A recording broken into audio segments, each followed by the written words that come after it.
এর নাম মাহফুজুর রহমান, পুরা গ্রাম 1 নম্বর রুস্তমপুর ইউনিয়ন। ওর সাথে আমার পরিচয় হয় গত 2020 সালে। পরিচয় হয় ফেসবুকে।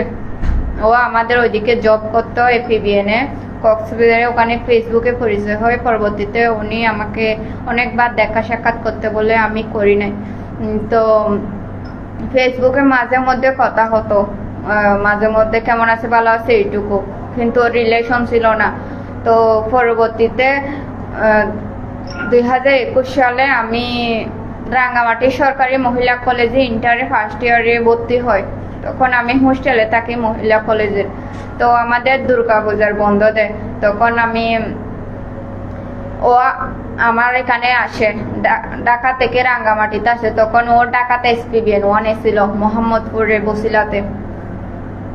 ওখানে তারপর ও আমাকে এখানে আসে কলেজ থেকে দেখা করবে বলে, বের হতে বলে। তা আমি দেখা করার জন্য বের হয়। ওখান থেকে ও আমাকে ব্ল্যাকমেল করে, অনেক ধরনের গিয়া করে, আমার সাথে ছবি তুলে এগুলা নিয়ে অনেক ধরনের গিয়া করে, ব্ল্যাকমেল করে। তো ব্ল্যাকমেল করে গিয়া করে ওর সাথে আমাকে ঢাকা নিয়ে যায়, হাতিঝিলে নিয়ে যায়। ও রাতে ওর একটা মামার বাসা, আপন মামা, হাতিঝিল মগবাজার মধুবাগে, ওনার বাসায় নিয়ে গিয়ে 3 দিন আটকে রাখে। আমার কলেজ কর্তৃপক্ষও জানতো না, আমার ফ্যামিলিও জানতো না। তো না জানার পরে ও আমার মোবাইলটাও নিয়ে নেয়, বলে যে আমি যা বলবো তা শুনবা, নয়তো বা তুমি কক্সবাজারের মেয়ে ইয়া বানিয়ে তোমাকে সালাম দিয়ে দিব, অনেক ধরনের হুমকি টামকি দেয়। তা আমি বই পাইছি, আমার মোবাইলটা নিয়ে নিছে, আমি কারোর সাথে যোগাযোগ করতে পারি নাই। ও আমার সাথে ওই 3 দিনে ও আমার সাথে কয়েকবার জোরপূর্বক শারীরিক সম্পর্ক করে। আমি অনেক বাঁধার চেষ্টা করছি, ও আমার কোনো কথা শুনে না। আমি বলছি তুমি আমার সাথে এগুলা কেন করছো, আমি তোমাকে দেখাবো, আমি আমার সাথে যা করছো তার বিচার গিয়া করবো, আমি মামলা দিব, এরকম বলছি।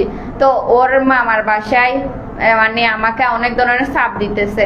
তো বলতেছে ওর মামা একটা কাজী টাইকা নিয়ে আইছে, ও আমাকে বিয়ে করতে হবে ওকে। আমি বলছি আমি বিয়ে করব না, আমি চিনি না জানি না, কোথায় সিলেট বাসা, আমি কেন ওকে বিয়ে করতে যাব।